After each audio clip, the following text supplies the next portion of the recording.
Hi there, welcome to 5 Minutes of Torah with a BI Rabbi. I want to give you a little welcome in person. Here I Here I am. am. Shabbat Shabbat Shalom. Shalom. Welcome to Welcome to 5 Minutes 5 of Minutes Torah of with the Torah with BI the BI Rabbi. Rabbi. Okay, now you've been welcomed twice. Parashat Lekh, a great parashah, really starts off with a bang, with a blessing to Abraham and a command to go forth from your land, your relatives, your father's house, to the land that I will show you. And it moves on and says, I will make of you a great nation, and I will bless you, I will make your name great, and you shall be a blessing. And when I hear you shall be a blessing, it reminds me of a song. This song was made famous in the past few decades, written by Debbie Friedman. May her memory be for a blessing. She died in 2011, only 59 years old. And her music made a huge impact throughout the Jewish world, especially in her home reform movement, but in our movement as well, even into Orthodoxy, since her Havdalah tune has probably become the most widely used, maybe of any tune, at synagogues, camps, and homes. You probably know it.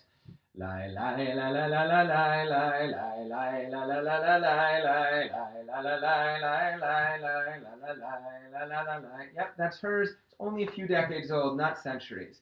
So let's go back. She made this song called Lekh, not Lech Lecha, but a little twist on it. This song, by the way, was sung at my sister's bat mitzvah by a good family friend, so I have a special connection to it. And it starts off like this. Lekh to a land that I will show you.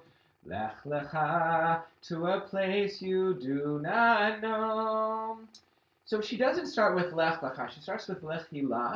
I think she wanted to explore the idea that this command was given not just to Abraham or Avram, but to Sarai or Sarah as well. But I learned recently the phrase Lech does appear later in the Bible, in the book of Song of Songs. So the second line has the biblical phrase, the name of the parashah, and then both of them talk about to a land that I will show you, El Haaretz Asher Areka.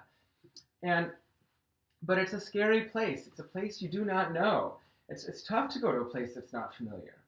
Now it goes on, Lechi lach, on your journey I will bless you, and you shall be a blessing, and you shall be a blessing, and you shall be a blessing, Lechi lach.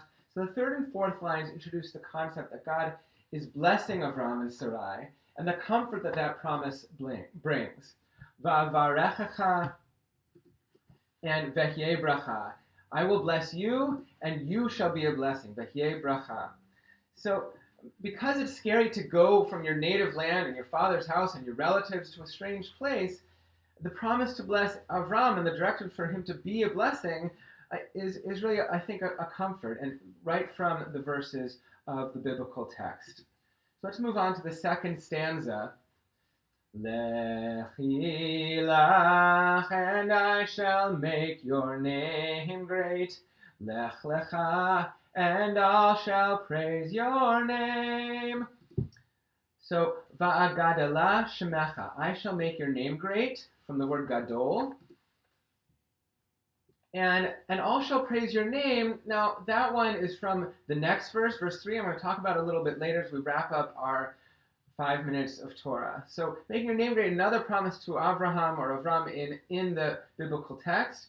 And the last two lines, Lechi lach, to the place that I will show you. Lesimchat chayim, lesimchat chayim, lesimchat chayim, lechi lach. She wraps up with this phrase, lesimchat chayim, for happiness in life, to rejoice in life, coming back to the idea that Avram and Sarai are going forth not just because God commands them to, but for themselves. Lech lecha, to yourself, for yourself, maybe to your true self, to rejoice in life.